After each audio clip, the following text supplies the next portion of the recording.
Okay, so what we're doing we're going to finish up two short things from last week, but what we're really doing this week is we're going to take a look at some personalities, some people who are in the Mishnah, in the Gemara. Some of the names are well known, some will be less well known, I'm assuming, to people. But even if the names are well known, we don't always know the backstories. We want to get some of the stories of some of the more intriguing, I mean, everybody's interesting, but some of the really intriguing personalities that we have in the Gemara.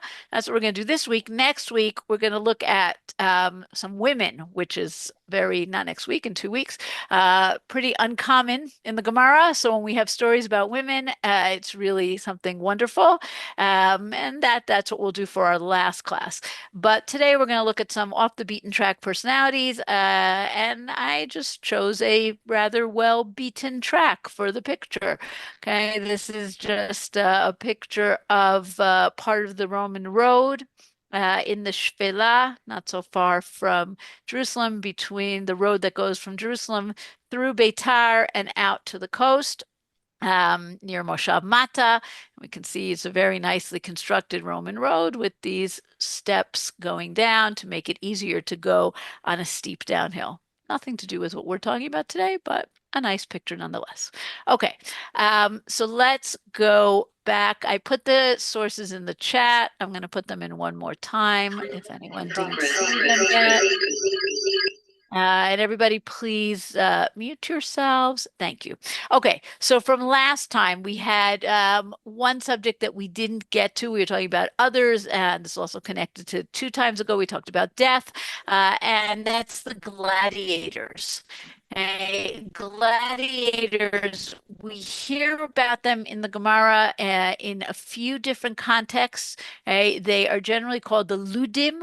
Ludim is like a lot of Latin words in the Gemara, kind of a little bit of a mess in pronunciation, but it comes from the word luda, which means games in Latin. And the ludus was a training school for gladiators, where you could actually go and study to be a gladiator. Why on earth would anyone do this? Because in ancient times, certainly in the Roman Empire, but in pretty much most societies, there's very little upward mobility. And unless you are born into a class that is going to be good for you, i.e., you are male and you have property, there's really very little ways to go up in the world. A gladiator, while definitely a very high risk job, also, if you're good at it, could be a way to change your social status. You could make a nice amount of money. You might be able to even eventually run one of these schools. So there was this possibility. If you didn't think in those directions, but you just thought, okay, I can't make a living. I can't feed my family. I can't feed myself. The schools take you in. They feed you. Okay? As they train you, you get, and if that seems like a small thing, it's really not a small thing. So our sources talk about Jews who A, became gladiators and B, went to gladiator shows. So let's just take a look at some of the sources that we have here. The picture on the top, by the way, is from fresco from Pompeii. I didn't write down where it was from, but it's a great depiction of a gladiator fight. And we know the gladiators sometimes were person on person, trained gladiator fighting a trained gladiator. Sometimes it was trained gladiators fighting animals. Sometimes they were just Nebuch, prisoners of war, Jews, Christians before the Roman Empire became Christian, who are just fodder, either for the animals or for the trained gladiators. So you really had all different kinds of battles. Gemara, Yerushalmi, we hear about this in Gittin, in the Yerushalmi and in the Bavli. What happens? We have a mitzvah of pidyon shvuyim, of redeeming captives. But what if somebody voluntarily puts himself into captivity, sells himself to the Gentiles? The Gemara, the Yerushalmi Gittin, if somebody sells himself and his children to the Gentiles, you don't have to redeem him if he sold himself repeatedly. If he sold himself once, one buys him back. But if he sold himself to the Ludim, one does not buy him back, meaning we understand that you did this out of desperation, but we also understand that you did it consciously. You understood the risks that you were taking, and the Jewish community is not responsible to buy him back. Okay, but the Gemara goes on. There was a case of one who sold himself to the Ludin. The case became before Rabbi Abahu, right? Rabbi Abahu Rab of Caesarea certainly knew a thing or two about gladiators and amphitheaters, who said, what can we do? He did it for his livelihood, meaning we have to redeem him. He was in dire straits. He didn't have a lot of choices, and the community is responsible for him. Okay? The most famous gladiator or reformed gladiator is Rish Lakish. Okay? Not Mhm. everybody agrees that when it says Rish Lakish, it says very clearly Rish Lakish sold himself to the Ludim. We have a very well-known story where after he does tshuva and he becomes the chavruta, the study partner of Rabbi Yochanan, at some point Rabbi Yochanan slips and says, "Oh, well, you should know about daggers. You used to be, a fighter," and then this is a terrible breach in their relationship. Not everybody agrees that Ludim means gladiator. Some people think he was a bandit, he was a thief. We have other stories that seem to back up that theory. But here it seems to be we're talking about gladiators. So we have none other than such a famous personality as Reish Lakish, who eventually decides this is not the world for him, and he joins the world of Torah. Now, that's the fighters. What about the audience, right? Are you, as a Jew, allowed to go to gladiator shows? Our instinctive response would be, of course not, right? This is a disgusting thing. How could you go and watch as human life is, used for sport? And add to that the fact that there often was idol worship at gladiator games. There were sacrifices, there were prayers to the gods, right? This it seems very inappropriate, right? But the Tosefta and Avodah Zarah says there are two reasons why you're allowed to go to gladiator games. That's our source over here. If one goes to the Gentiles theater for government purposes, it is permitted. For enjoyment, it is forbidden. What does that mean, government purposes? If you are a person who has to have dealings with Roman officials, right? There's a VIP box, and anyone from the Roman governor to the Caesar might go to a gladiator game. If you need to schmooze, network, talk to these people, that's a reason why you would be allowed. Okay. What if you're just a regular guy? If one sits in the theater, it is as if he shed blood, right? We understand if there's no audience for these things, no spectators, they're not going to have them. Rabbi Natan allows it for two purposes because he can shout and save lives, and he can testify that a woman can remarry. So let's understand these two things. This painting on the bottom, this is a 19th century, like very fanciful depiction of what a gladiator game was, but it's useful for our purposes because if you look at the people in the stands, okay, they are gesturing with their hands and they are gesturing thumbs up or thumbs up or thumbs down, right? The way the fight would go is that the victor would stand over the person who was defeated, look around at the crowd, and the crowd would vote, right? This really was a blood sport. The crowd would vote, should you spare his life or should you kill him?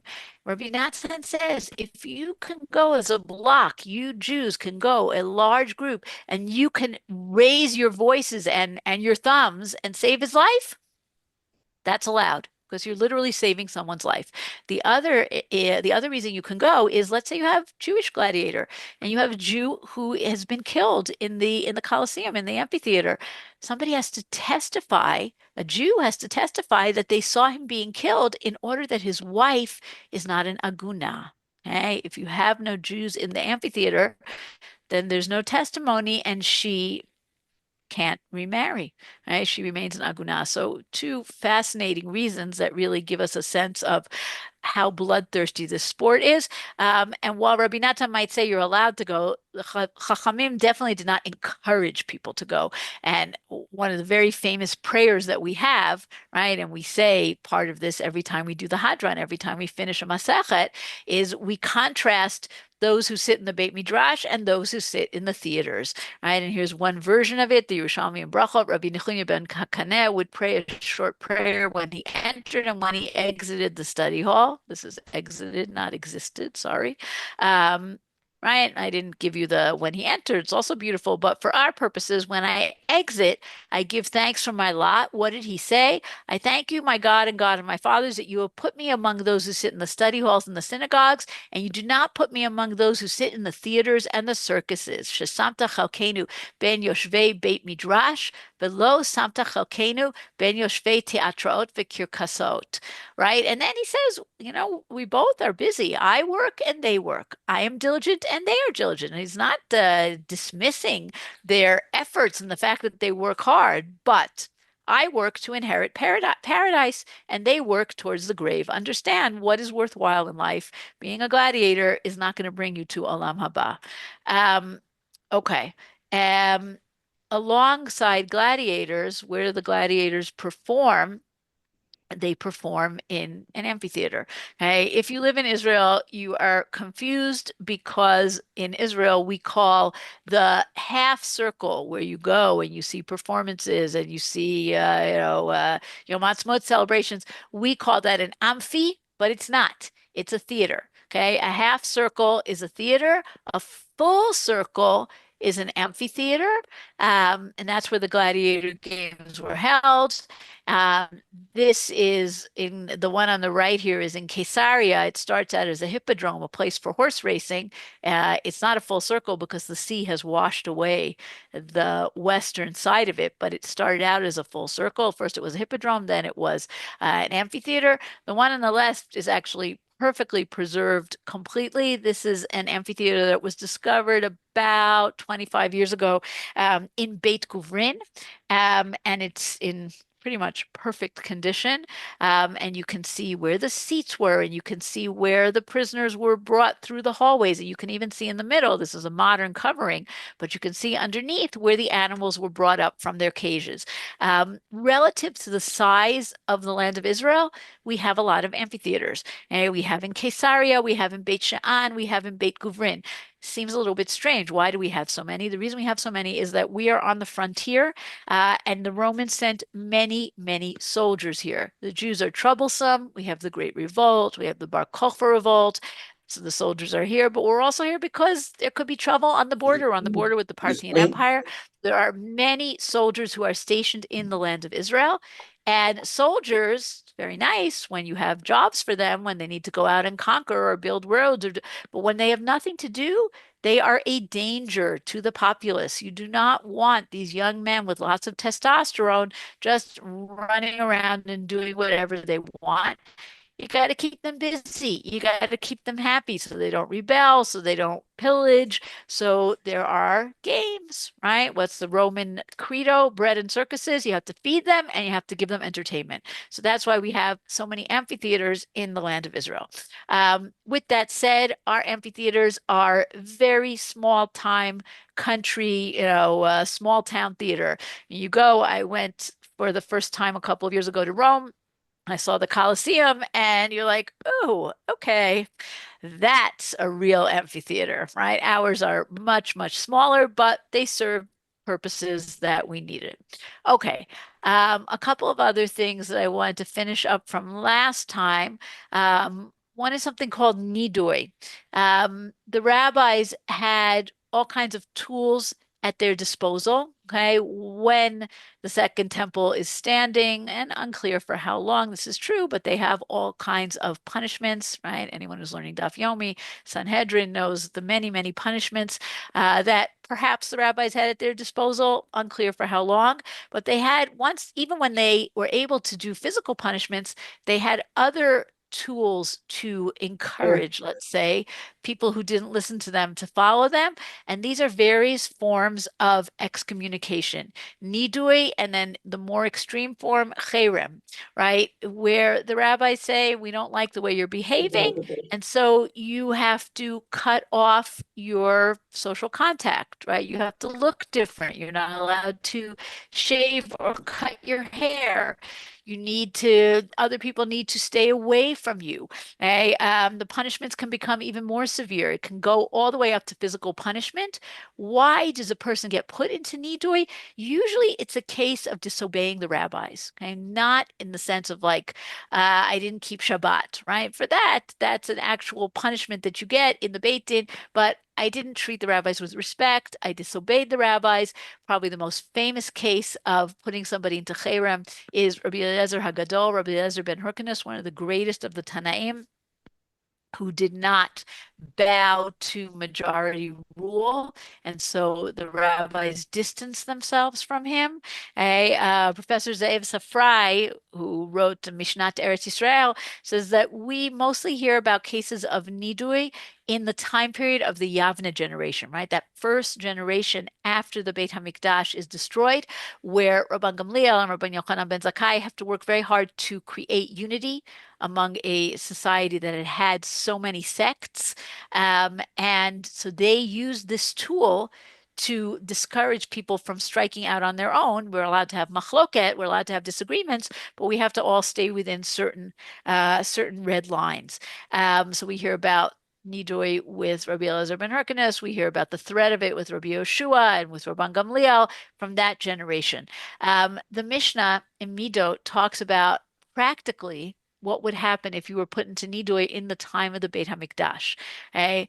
We hear about a method of crowd control, right? This is a drawing of what the southern wall surrounding the Temple Mount look like, right? If anybody's been to the southern excavations in Yerushalayim, and you have what are called Sha'arei Huldah, the Huldah gates, and you have a set of two gates on the west, right? And you have three gates on the east. Today we have these three gates are closed up, but we have who just erased my picture.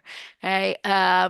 But we have remnants of them, and the two we have very, very little that's left.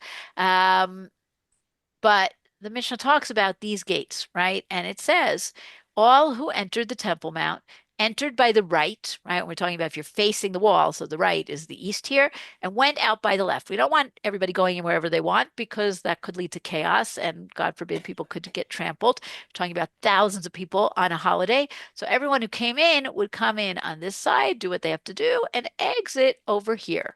Okay. Save for one to whom something had happened, who entered and went round to the left. They would go the opposite way. And obviously, if everybody, hundreds of people are going one way and you are the one outlier going the other way, people are going to say to you, hey, didn't you see the signs? Why are you going the wrong way? Why do you go around to the left? So there are two possible answers. Because I am a mourner, right? I am an avel, then you have the opportunity that people have the opportunity to comfort him. May he who dwells in this house comfort you. That one we understand. Right? We understand the concept of comforting the mourner. The other answer is different, is strange, because I am excommunicated. I am in nidui. Why do I need to tell people that? Well, maybe so they'll stay away from me, but also so they will encourage me to do tshuva. And you have two interesting answers here.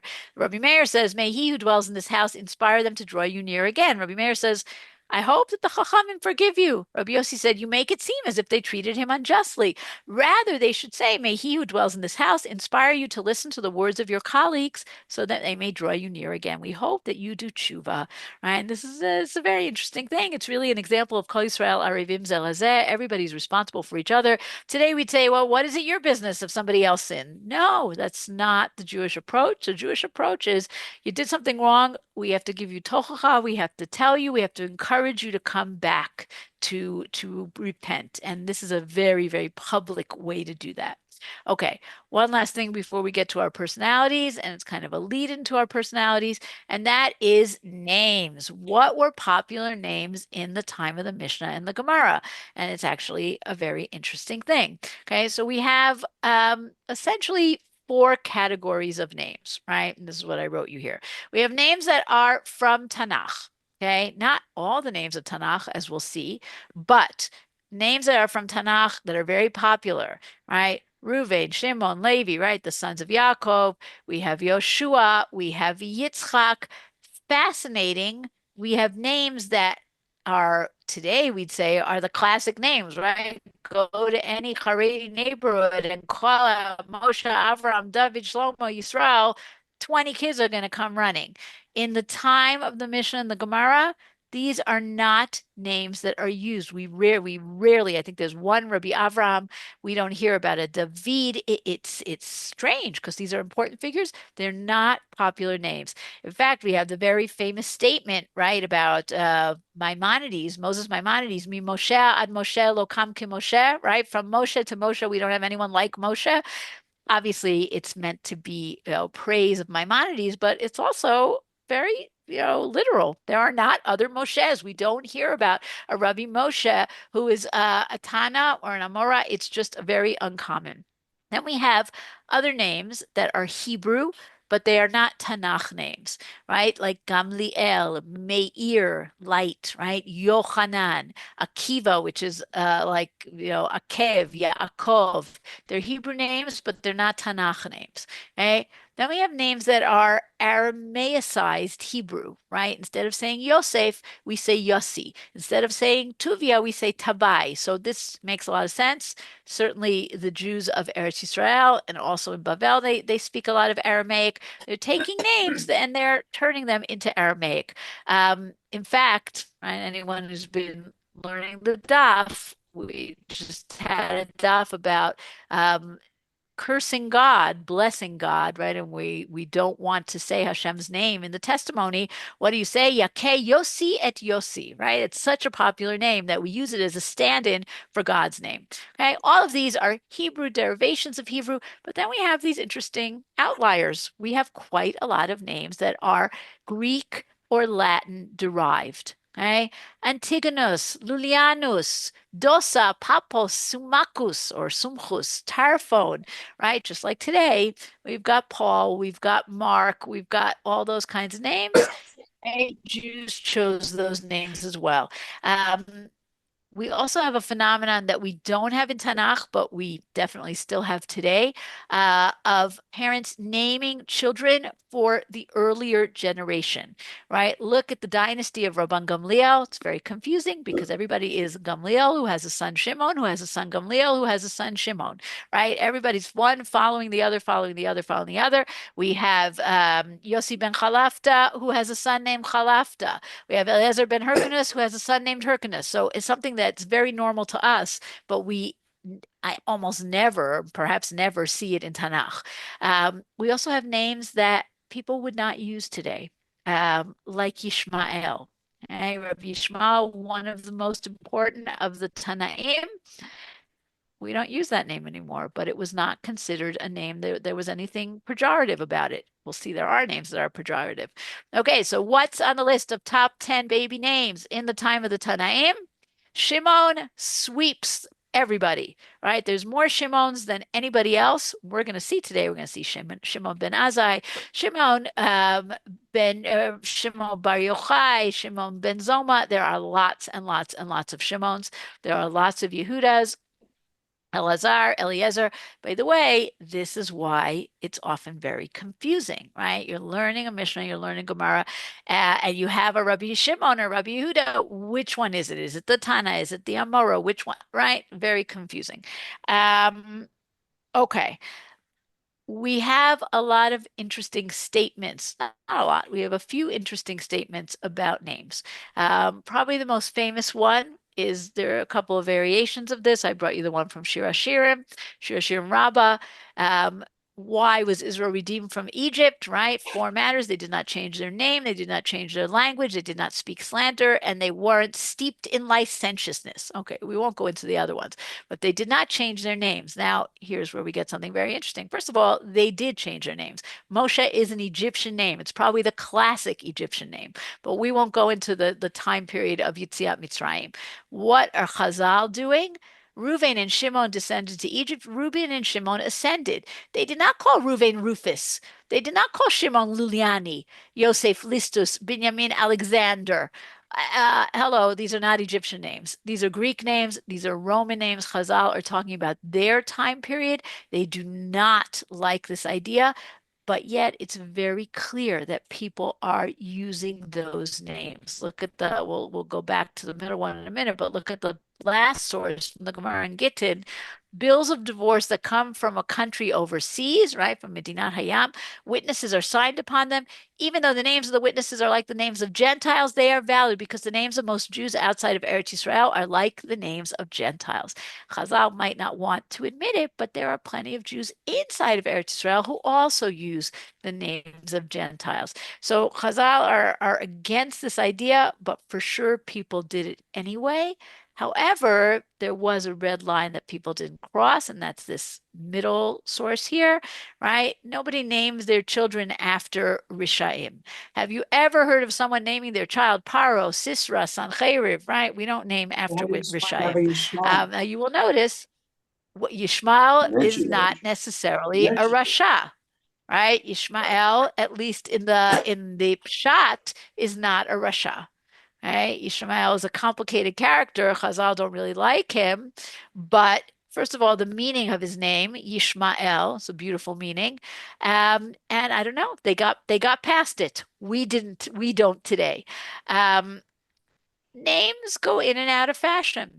Right? I always say this, you go into any kindergarten in Brooklyn today, you will find Max and Sadie and Sophie right there. These names that have come back from the 20s and the 30s, they're now popular today. And this is true for Chazal as well. Now you will notice that we do not have names of women because there are so few women that are mentioned in the Mishnah and the Gemara that we can't do any kind of a study. We just don't know. We don't have enough. We don't have enough from ossuaries. We have some names, but we don't have enough names that we could say these are the most popular names. Well, we'll get to some women, but we definitely don't know enough to say. Okay, so now let's talk a little about different personalities. We're going to go more or There's no less way in to explain Rabbi chronological Yishmael. order, not 100%.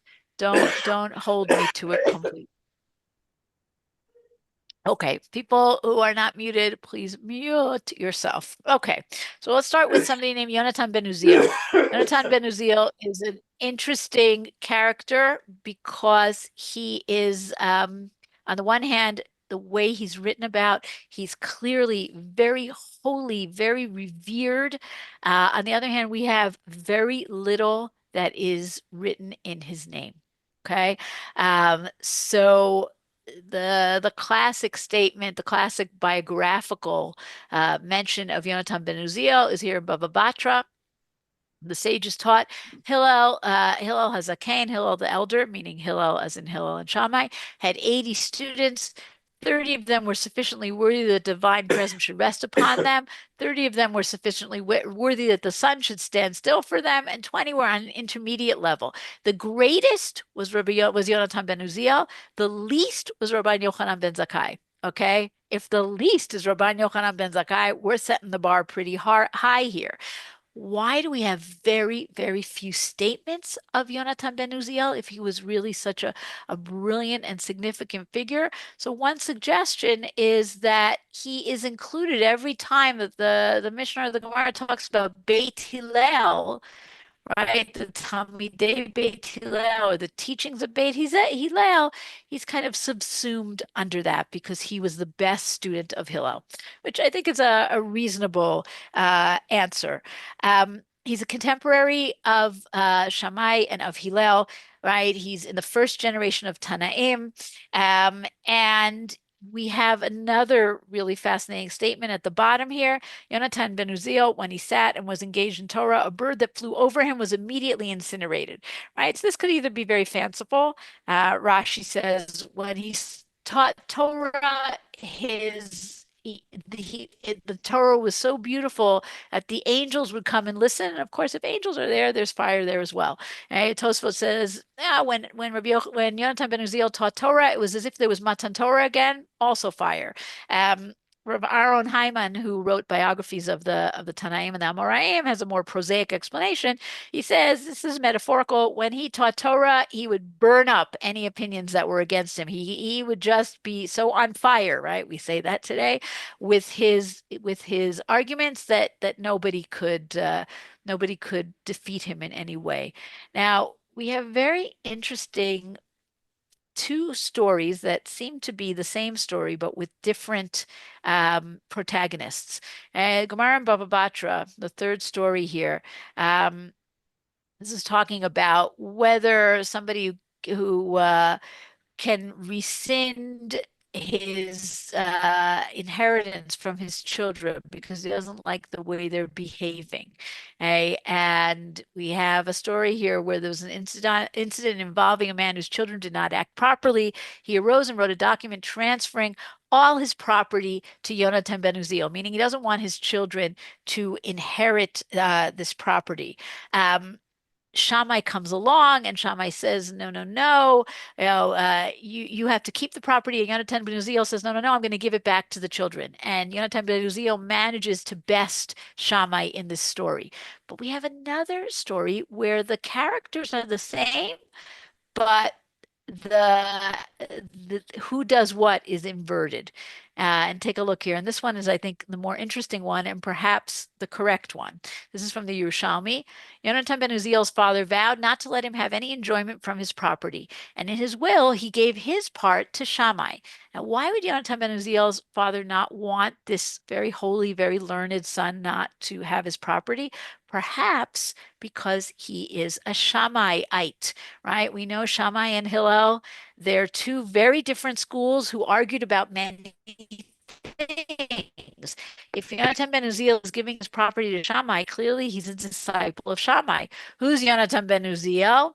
He's the prime student of Hillel. Maybe he doesn't like the path that his son is going on. But in this version, Shammai does the different thing than what he does in Baba Batra. He actually is very generous. What did Shammai do? He sold some of the property. He gave some to the Hekdesh, to the Beit HaMikdash. He gave Yonatan the remainder as a gift. Said he wants to attack this gift. Let him first get back the merchandise from the buyers and the Hekdesh. After that, he can get the remainder back from this. Right? So it's an inversion. In the Baba Batra story, Shammai is trying to follow what the father wants and not give the children the property, and Yonatan ben Uziel does it. But in Nedarim, Shammai is the one who retrieves this property and gives it to Yonatan ben Uziel, who's the rightful owner. Right? Very interesting. Now, I said we don't have Torah, very much Torah from Yonatan ben Uziel. What do we have? We have a Targum, a translation. Okay, take a look over here in Megillah. The translation of the prophets was composed by Yonatan ben Uziel based on Haggai, Zechariah, and Malachi. When he wrote his translation, Eretz Yisrael quaked over an area of 400 parsa by 400 parsa, and a divine voice emerged and said, "Who is this who has revealed my secrets to mankind?" When you write a Targum, right, you're writing in Aramaic, which is the language that most people speak.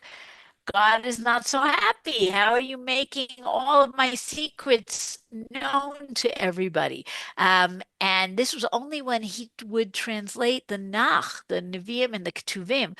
And of course, he was not able to translate the Torah, which is much holier, because that would have really made the whole world shake. So when you open up a Chumash, you will see inside a Targum Yonatan, right? Why? There is no Targum Yonatan on Chumash. There's only a Targum Yonatan on Nach.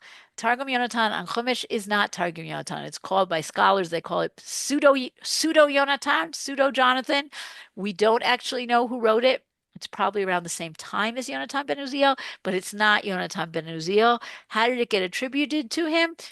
Mostly because Targum Yonatan is the same initials as Targum Yerushalmi, which is what this is often called. Okay? And then at a certain point, people got mixed up. But Targum Yonatan on the Torah does not exist, only on the Nach. Now, Yonatan ben Uziel's life story took an interesting twist in the 20th century.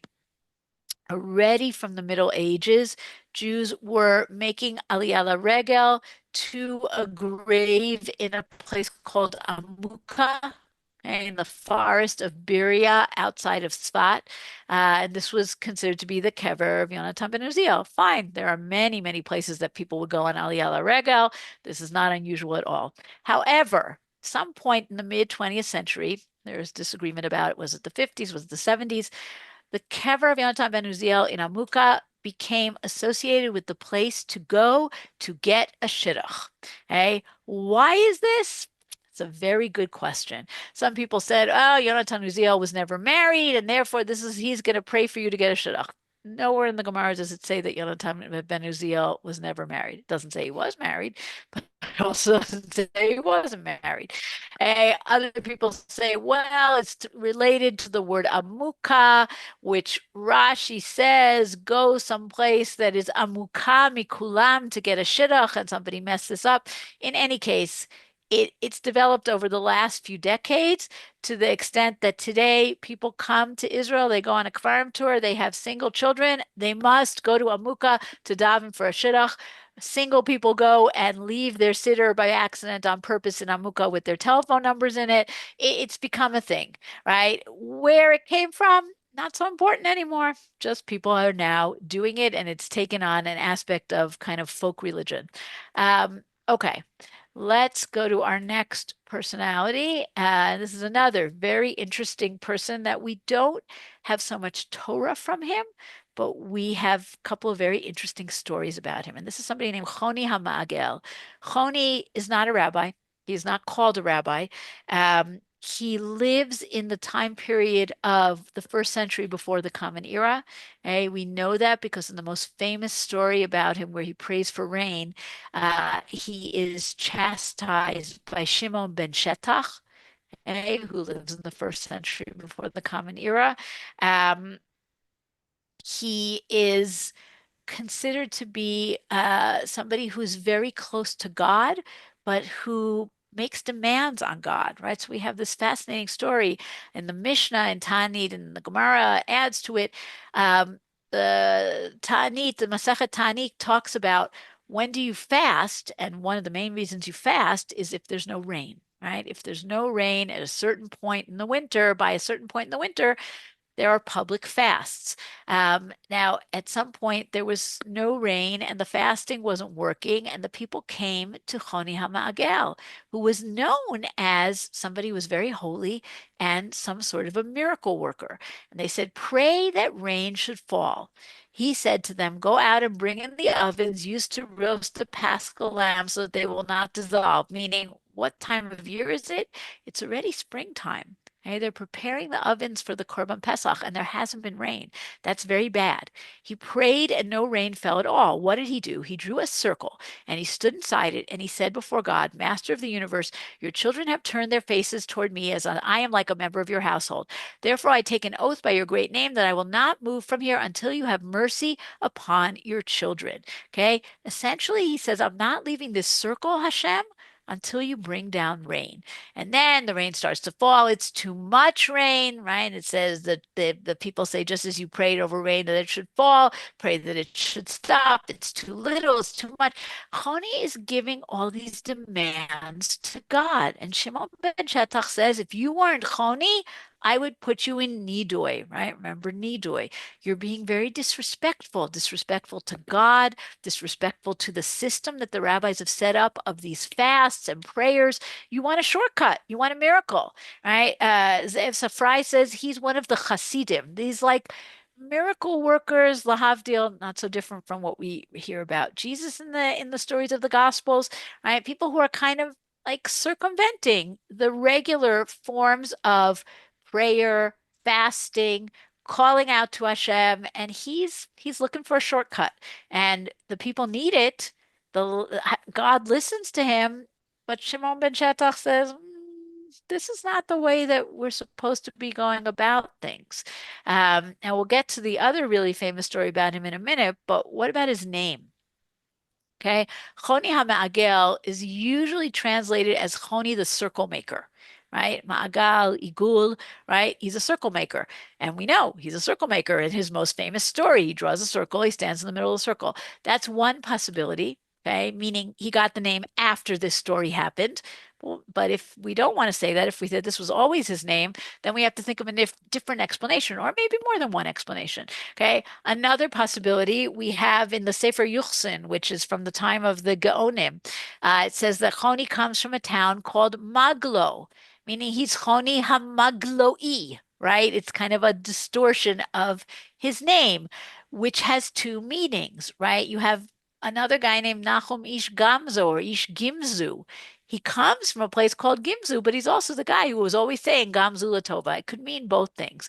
My favorite explanation for Choni HaMa'agel is we have a tool that was used probably up until very recently called a ma'agela. You can see it over here in the top picture over here. This is a tool that has, it's a roller, right? It has a handle and then it has a round stone. What do you use it for? When you put plaster over the straw or the wood beams on your ceiling so that it doesn't rain, it doesn't leak in the winter time, you then have to roll and flatten the plaster. And this is what Choni's job was. He was a ma'agel. He worked with the ma'agela. So it could be one, it could be two, it could be all three. There's no reason why none of these things are disagreeing with each other.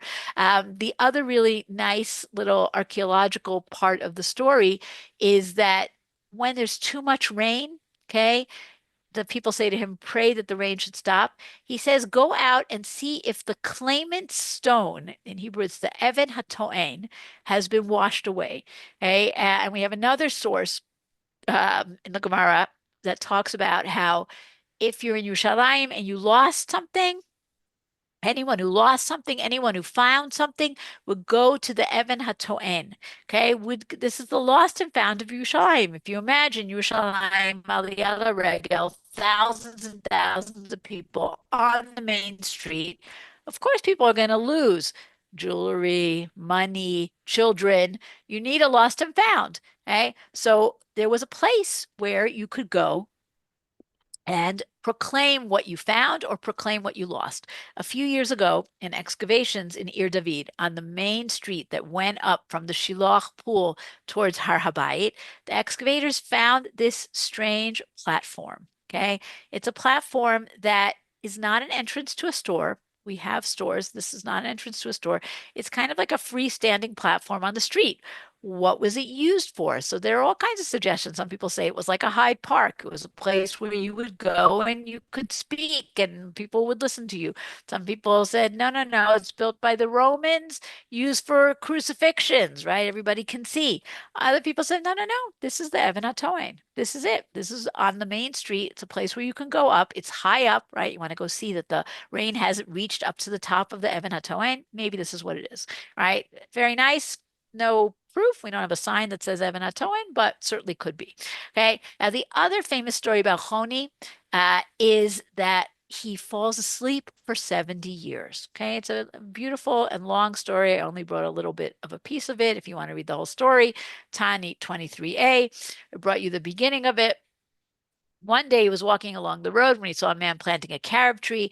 Choni said to him, this tree, how many years does it take till it will bear fruit? The man said, 70 years. Choni said to him, are you going to live 70 years?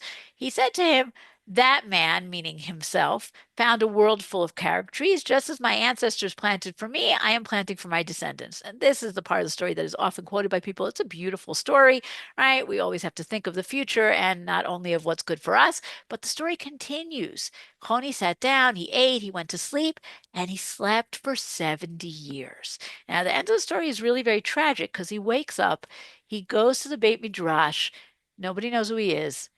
Not only have his children died, he doesn't even have grandchildren anymore. Everybody he's ever learned with has died. He just lives in this world where he knows nothing, he understands nothing, nobody knows who he is.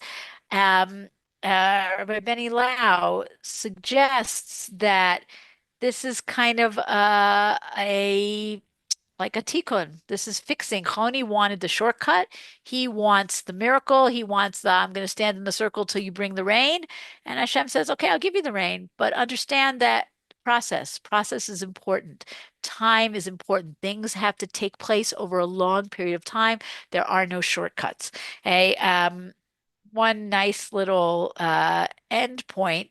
Choni's grave is considered to be in Chatzor HaGlilit up north near Tzfat. And the day that is marked as his yort site is the fifth day of the month of Iyar, otherwise known as Yom Ha'atzmaut. Maybe Choni has to learn that the process of redemption like Yom Ha'atzmaut, took a long time, right? It's a very long, drawn out process. Okay, another character who's very unusual and interesting, also not called Rabbi, Ben Azai. Okay, we have Ben Azai and Ben Zoma. They usually go together, as you see in this Gemara up here in Sanhedrin. Okay, we have a whole list in Sanhedrin of people who have different titles. Dorshim lifnei chachamim, danim lifnei chachamim, right? All different kinds of things. So they deliberated before the sages, danim bifnei chachamim. Who are these? This is where we find out Ben Azai's first name, which, as we said, most common first name, right? Shimon ben Azai, Shimon ben Zoma, Hanan the Egyptian, Hananiah ben Chachinai. These guys are students. They have not gotten smicha, right? And one suggestion why Ben Azai and Ben Zoma don't get smicha is because they die young. Um, but they are important enough that they can ask questions to the Chachamim. They're not rabbis who are included in the Sanhedrin, but they're like one level below. And Ben Azai was considered to be very brilliant, right? Both Abaye and Rava want to compare themselves to Ben Azai in their more brilliant moments, right? Abaye said, "Behold, I am like Ben Azai, who would teach in the markets of Tveria." Right, the picture that I brought you here, because I have no picture of Ben Azai, is the entrance to the ancient city of Tveria. This is the gateways, right? So Ben Azai was somebody who was not a rabbi, but he was known as somebody who was very brilliant. Okay? We have this other compliment. When Ben Azai died, the diligence ceased. We have statements of his in Pirkei Avot. He used to say, "Do not despise any man, do not discriminate against anything, for there is no man that has not his hour, and there is no thing that has not its place." Right? Ein lecha adam she'ein lo sha'ah. Right? Very powerful saying. Now, Ben Azai has two interesting and unusual things about him. First of all, he never marries, right? We said Yonatan ben Uziel, people say he never married. We have no proof of that. But Ben Azai, we know he doesn't marry. Okay? In a discussion in the Gemara in Yevamot, skip down to here for a second. He's talking about Pru or Vu. And the other rabbis say to him, "Who are you to talk about Pru or Vu? You don't have any children. You never got married. You're not doing Pru or Vu." And he says, "Yes, it's a mitzvah. It's important, but what can I do? Nafshi chashka baTorah. My soul yearns for Torah. I can't. I can't. The only thing I want in my life is to study Torah. Is possible for the world to be maintained by others." Now, this is very, very unusual. Chazal do not condone this. They don't like this idea. The Rambam says, okay, if you have no yetzer for arayot, then it's okay. You can sit and learn Torah. How many people are like that? Very few. But the rabbis are not into this idea. Tosfot asks a very interesting question. He says, well, look at the Gemara in Ketubot, right? Take a look here. Discussing Rabbi Akiva and Rachel, then talks about Rabbi Akiva's daughter, right? Just like Rachel supported Rabbi Akiva when he went off to learn Torah and she lived, in poverty, Rabbi Akiva's daughter did the same thing for Ben Azai. This explains the folk saying, "The you follows the you." The daughter's actions are the same as the mother's, which is actually very nice because a you is a Rachel, right? Rachel quote Rachel. Rachel is a lamb, but it's also Rabbi Akiva's wife. Okay, fine, but did Ben Azai marry Rabbi Akiva's daughter? So Tosfot says, no, no, no. She was engaged to him, but they didn't end up getting married. Okay, so very interesting. Ben Azai doesn't get married. He's a scholar. He's not given smicha. Okay, and he has this he feels very superior. Right, so we have this very strange statement. He says in the Gemara in Bechorot, Ben Azai says, "All the sages of Israel appear to me as garlic peel, klipat hashum, except for this bald one." The bald one is Rabbi Akiva. Not exactly a very respectful statement, right? First of all, he's dissing all the other rabbis, and second, he's not exactly being very nice about Rabbi Akiva. What does this statement mean? So I'm going to offer a very strange explanation. You can take it or leave it. Um, why does he use this comparison of the garlic peel? We know that in Chazal, garlic is considered to be an aphrodisiac, and B, something that encourages fertility, let's put it that way. And we even have one of the takanot of Ezra, right? One of the things that Ezra instituted was that people should eat garlic on Friday nights because Friday night is when you're supposed to have relations and you should have garlic, right? The two things go together.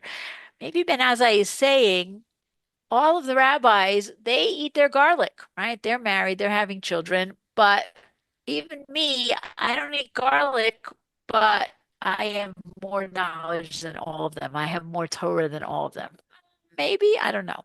Hey, the other thing we know about Ben Azai, the other strange thing, is he is one of the four who are nichnesu pardes. Okay, we're going to talk about Acher in a minute, but we have four who enter the orchard. What's entering the orchard? This is Chazal's code for saying studying mysticism, studying things that are not normally meant to be studied, right? We hear the story in Chagiga, which is basically a lot about Maaseh Merkava and all of this mystical literature. We have four who study these things. The only one who emerges whole in every way is Rabbi Akiva. Okay? What happens to Ben Azai? Ben Azai hitzitz v'nifga. He hitzitz v'met, right? He glimpsed and he died.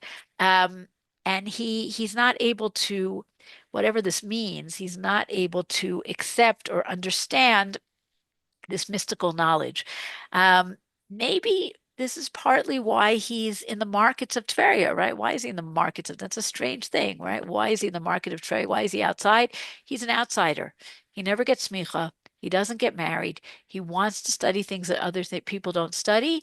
His place is on the outside. His brilliance is out in the market, but it's not in the normal social settings of the Beit Midrash, of the Beit Knesset, right? He's an interesting character. Okay, very famous person we'll look at for a few minutes is one of the other people who goes into the Pardes. And this is someone who is called by the rabbis Acher, the other, but he has a real name. His real name is Elisha ben Abuya. And he is very much a cautionary tale. He is a cautionary tale because he according to the Gemara in Chagiga, when he studies this mysticism, that's what makes him become a heretic. But we also have all sorts of other sources, both in Chagiga and Midrash Root Rabbah and other places, that seem to indicate that his heresy is because of what he sees in the world, not in mysticism, not in the heavens, but in the real world. What does he see in the real world?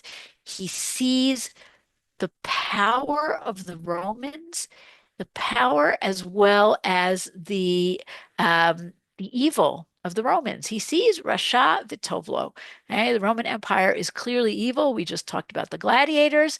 They do not keep Torah. They are idolaters. They are cruel. They are murderous, and they are super powerful. Okay? What does that mean, right? What does that tell us about schar mitzvah, right? And he sees the Jewish people who are clearly following God and yet are suffering in every way. And we have this Gemara here in Ruth Rabbah. We have different interpretations of why Elisha goes off the derech, right? One is that he sees a boy who listens to his father, climbs up into a tree, gathers the eggs, sends the mother bird away, right? He does two mitzvot that you're supposed to have long life for, obeying your parents and shiluach hakan, falls out of the tree and dies. And he says, well, how could this be, right? He's not getting sachar in this world.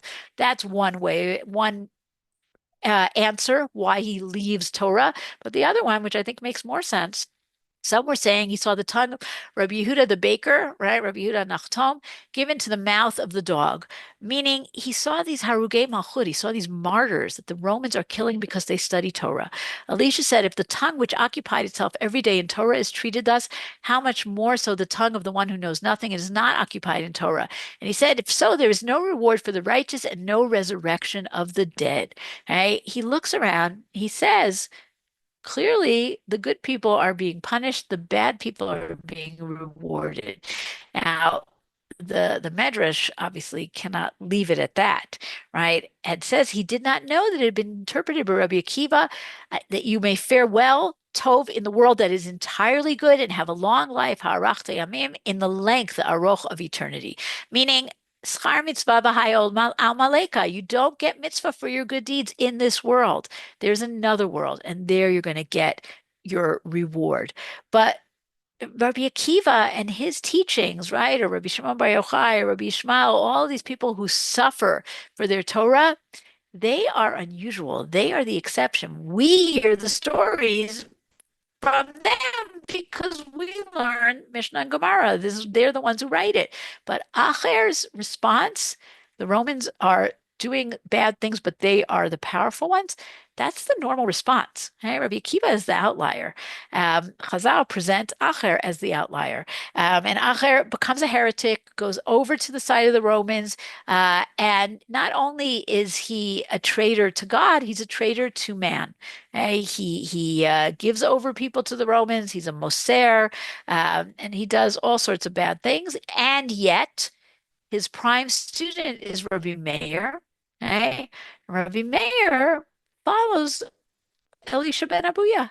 He walks after him on Shabbat when Elisha ben Abuya is riding on his horse. And Elisha ben Abuya says, "Stop walking. You've reached the Tchum Shabbat." He's clearly still a brilliant scholar. And Rabbi Meir wants to learn from him. And the Gemara in Chagiga says, how is this possible? All right, Rabbi Bar Shela found Eliyahu. He said to Eliyahu, "What is the Holy One, blessed be he, doing?"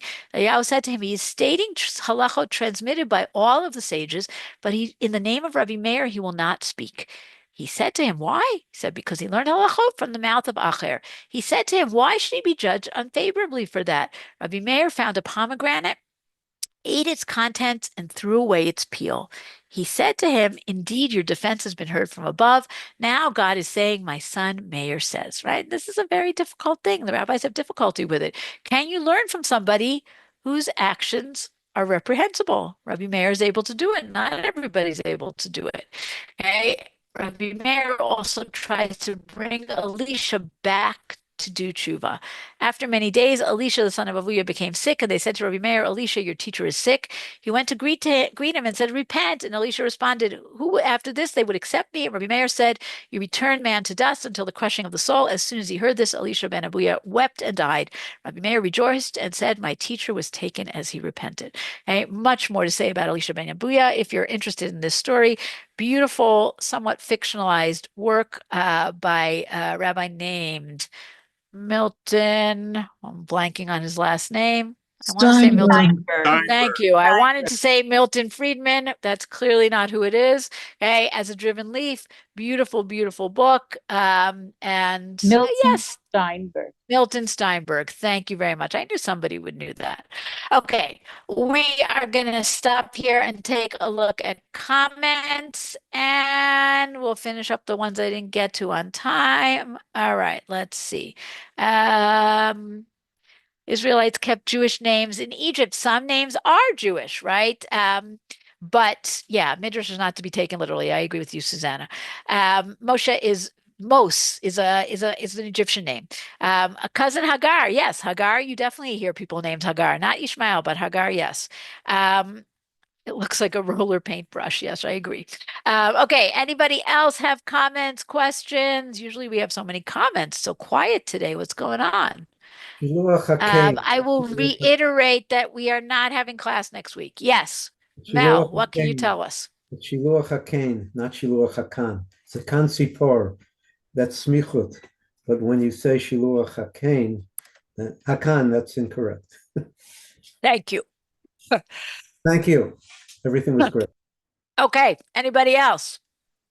Well, it's very interesting that that in the book of Hosea, in the first parak, it's written that God told him to read the name of his daughter to Lo Ruchama. Hello, Ruchama, but you are Ruchama. And we have Ruchamas today. Okay. Thank you, everyone. Have a Shabbat Shalom.